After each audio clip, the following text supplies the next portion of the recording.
Olá, queridos amigos. Eu sou um servo de Deus. Essa é a nossa gota de sabedoria de hoje. Perante um conjunto de problemas e de dificuldades em nossa vida, a tendência nossa é perder o controle. Todos nós temos dificuldades com a permanência dos problemas e das dificuldades.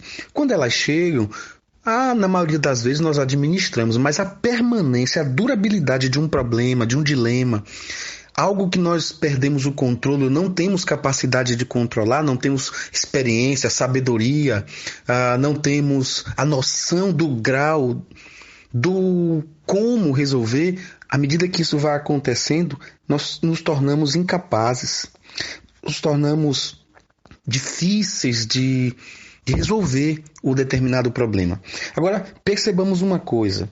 A pessoa, quando ela é apresentada a um problema, na maioria das vezes, ela busca resolver o problema com suas próprias forças. O segundo momento, ela procura no seu coração, na sua mente, a partir do seu histórico, ela procura alguém que possa lhe ajudar. No terceiro momento, a maioria das pessoas tem uma tendência ao desânimo. E o desânimo é algo que mexe com a nossa estrutura. Uma pessoa desanimada, na maioria das vezes, é uma pessoa que ela vai perdendo forças e vai crescendo uma espiral negativa em sua vida.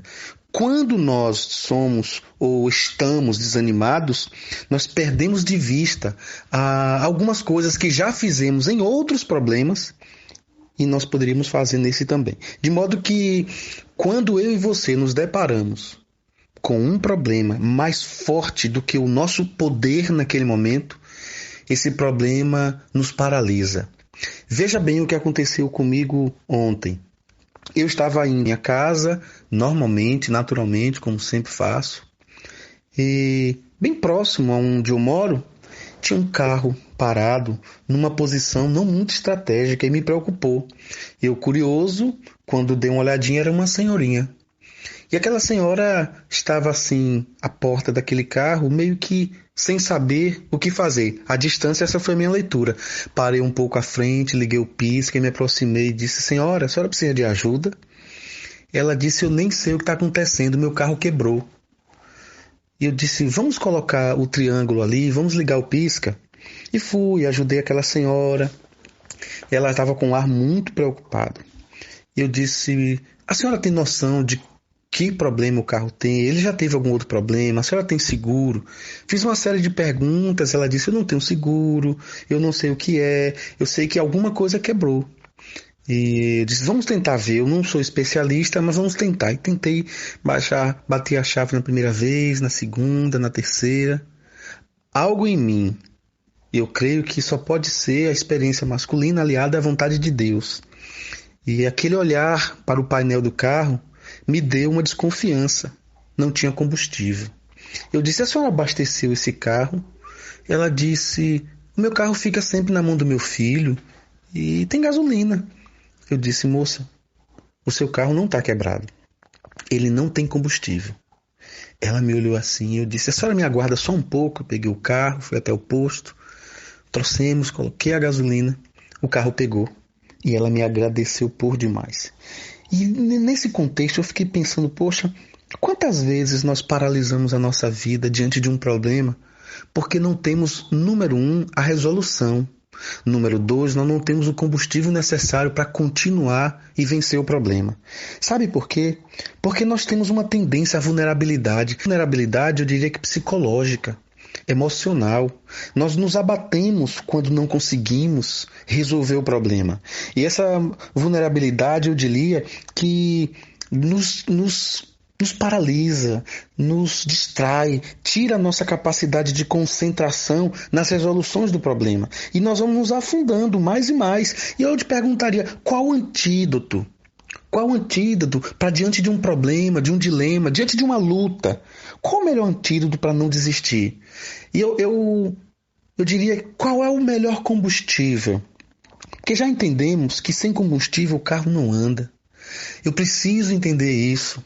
Se o meu carro não tiver combustível, ele não vai andar. Ou seja, se a minha vida não tiver esse combustível, ele não vai andar. Quantas vezes eu levanto pela manhã tão desanimado, tão preocupado, meu Deus, o que é que eu vou gravar para essas pessoas? E eu começo a ler a minha Bíblia, e daqui a pouco o meu coração é invadido pela esperança de Deus. E eu quero deixar para nós hoje um texto que mexe muito com a minha estrutura. É um texto que todos nós deveríamos ler pelo menos uma vez na semana, eu diria. Sabe por quê? Porque a palavra de Deus, ela tem essa capacidade de abrir os nossos olhos, de aliviar a dor do coração. A palavra de Deus tem essa capacidade de nos direcionar, nos guiar, colocar luz. O Salmo 119, verso 105, diz: lâmpada para os meus pés é a tua palavra, e é luz para o meu caminho. E eu quero ler hoje o Salmo, o Filipenses capítulo 4, versículo 13. Diz assim a Bíblia: posso todas as coisas em Cristo que me fortalece. Eu poderia usar nessa gota, sem mim nada podeis fazer. Eu poderia usar tantos outros textos, mas eu escolhi: eu posso todas as coisas naquele que me fortalece, em Cristo que me fortalece, não pelo eu posso, e não apenas pelo fortalecimento de Deus, mas por uma palavra nesse texto que mexe muito comigo. É a palavra coisas. Eu posso todas as coisas. E essas coisas que muitas vezes nós desistimos de algumas coisas, é porque nós não temos essa capacidade de entendimento de que Deus está conosco, que Ele prometeu que nele, à medida que nós vamos passando pelas lutas, pelas dificuldades, à medida que nós vamos vencendo-as, nós vamos nos tornando pessoas mais preparadas para os enfrentamentos da vida. E aí, se o carro parar, você não vai simplesmente achar que está quebrado, você vai buscar possibilidades. Então o que Paulo está dizendo é isso, mesmo numa cadeia, mesmo preso, o apóstolo Paulo vai demonstrar o que ele precisa para sobreviver nas jaulas, nas cadeias da existência humana. Ele precisa entender e ele precisa praticar que Deus está conosco em todas as circunstâncias e com ele nós podemos todas as coisas. Paulo disse que ele aprendeu a ter fome, a ter fartura, os dois lados da vida. Por isso ele pode todas as coisas naquele que me fortalece. E eu e você também nós podemos. Talvez o que falta a você não é a força, é o combustível. E sem combustível, a nossa vida não anda. E Cristo é o nosso combustível para vencermos todas as coisas. Pai, essa é a minha oração para cada um de nós. Em nome de Jesus. Amém.